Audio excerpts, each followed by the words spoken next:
پیش زمستان اینجا نمیشه، جا زمستان اینجا تبرکلوز میشه همون خیلی من میخوام که مثل آینده فرزندم یگون چشن چیکار کنم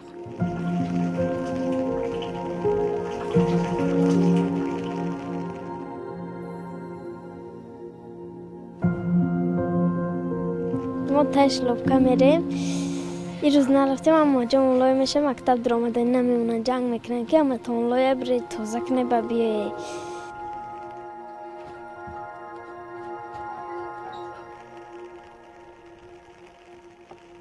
کدوم مادر ای فرزند رو گردونه یگون مادر هیچ محل ای فرزند اخترام نمیگن اینکه مجبورم چیکار کنم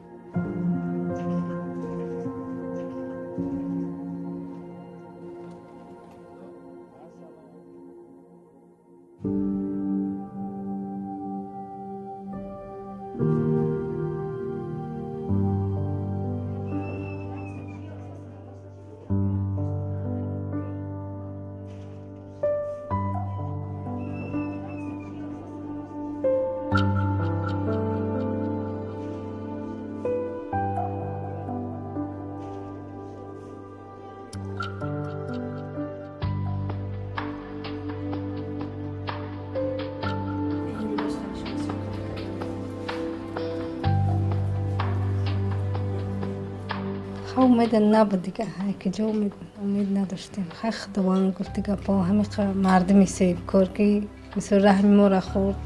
سیب خونه کرد مثل نیم یک روز دم سیب خونه شدیم نه بیگه ها وردن اینجا تامین کردن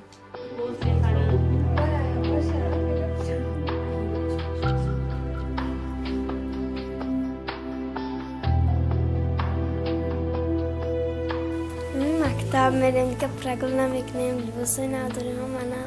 بارانی در هفته میتونیم دیگه اینترنت نمیریم دوباره اوچمون میشینیم